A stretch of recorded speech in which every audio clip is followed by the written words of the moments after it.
ভুলবশত। সে লোক দুটি বনু আমেরের মিত্র ছিল, অথচ তাদের সাথে নবীজির সন্ধি চুক্তি ছিল। রক্তপণ দিতে হবে। শরীয়তের নিয়ম অনুযায়ী যদি কোনো মিত্র গোষ্ঠীর লোক ভুলে মারা যায় তাহলে রক্তপণ পরিশোধ করতে হয়। নবীজি সিদ্ধান্ত নিলেন বনু নজিরের কাছে যাবেন, কারণ বনু নজিরও বনু আমেরের মিত্র।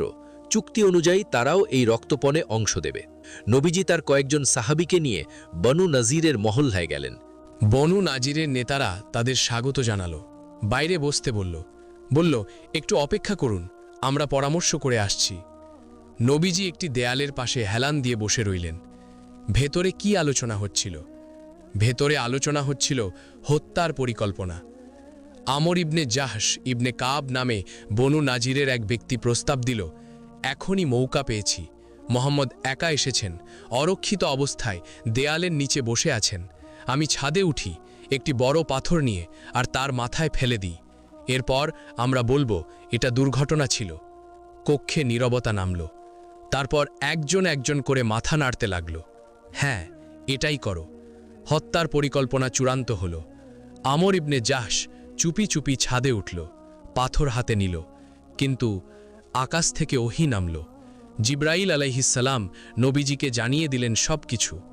নবীজি সাল্লাল্লাহু আলাইহি ওয়াসাল্লাম কোনো কথা না বলে, কোনো বিদায় না নিয়ে শুধু উঠে দাঁড়ালেন এবং মদিনার দিকে হাঁটা ধরলেন। ছাদে আমর ইবনে জাহশ দাঁড়িয়ে আছে পাথর হাতে।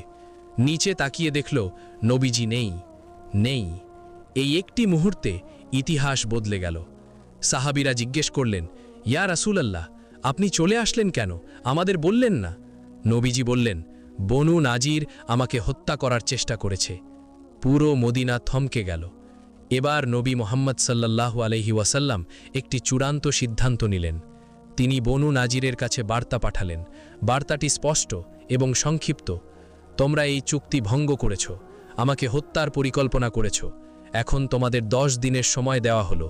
মদিনা ছেড়ে চলে যাও। যদি না যাও তাহলে তরবারির মুখোমুখি হতে হবে।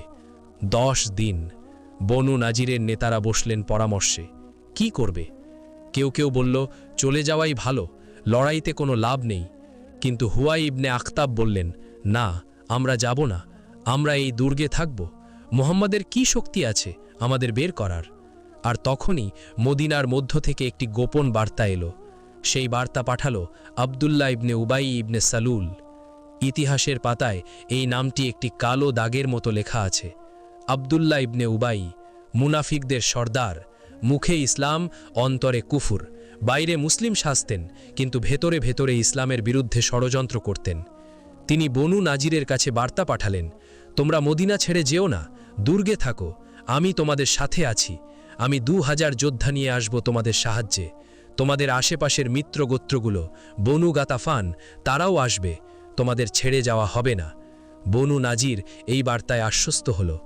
হুয়া ইবনে আখতাব গর্বের সাথে বললেন, দেখলে, আমরা একা নই। আবদুল্লাহ আমাদের সাথে, গাতাফান আমাদের সাথে, আমরা থাকব।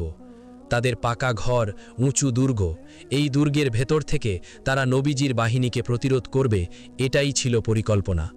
বনু নাজির নবীজির কাছে বার্তা পাঠালো, আমরা যাব না। নবী মুহাম্মদ সাল্লাল্লাহু আলাইহি ওয়াসাল্লাম আল্লাহর নামে নির্দেশ দিলেন, অগ্রসর হও। মুসলিম বাহিনী বনু নাজিরের দুর্গের দিকে এগিয়ে গেল। শুরু হলো অবরোধ। 4 দিক থেকে মুসলিমরা ঘিরে ধরল বনু নাজিরের দুর্গ। বনু নাজির অপেক্ষা করতে লাগল, আবদুল্লাহ ইবনে উবাই আসবে, 2000 যোদ্ধা আসবে, গাতাফান আসবে। 1 দিন গেল, 2 দিন গেল, 5 দিন গেল, কেউ এলো না। আবদুল্লাহ ইবনে উবাই তার ওয়াদা পালন করল না। সে জানত মুসলিম বাহিনীর মোকাবেলা করার শক্তি তার নেই। সে শুধু বনু নাজিরকে মিথ্যা প্রতিশ্রুতি দিয়ে ধ্বংসের মুখে ঠেলে দিয়েছিল। বনু গাতাফান এলো না। একা দুর্গে বসে বনু নাজির বুঝতে পারল তারা ঠকে গেছে। আল্লাহ সুবহানাহু ওয়া তাআলা সূরা হাশরে এই মুনাফিকদের প্রসঙ্গ তুলে ধরেছেন। 16তম আয়াতে আল্লাহ এক অসাধারণ উপমা দিয়েছেন। তাদের উদাহরণ শয়তানের মতো, যে মানুষকে বলে কুফর করো, তারপর যখন সে কুফর করে শয়তান বলে, আমি তোমার থেকে মুক্ত, আমি জগৎসমূহের প্রতিপালককে ভয় করি। এটা হলো মুনাফিকের স্বভাব। প্ররোচনা দেবে, কিন্তু বিপদে পড়লে পেছন ফিরবে, ঠিক যেভাবে আবদুল্লাহ ইবনে উবাই বনু নাজিরকে প্ররোচনা দিয়ে, সাহস দিয়ে, তারপর বিপদের মুখে ছেড়ে পালিয়ে গেল। অবরোধ চলতে থাকল। দিন গড়িয়ে সপ্তাহ, কিন্তু তারা দুর্গ থেকে বের হচ্ছে না, আত্মসমর্পণ করছে না। নবীজি একটি কঠোর পদক্ষেপ নিলেন।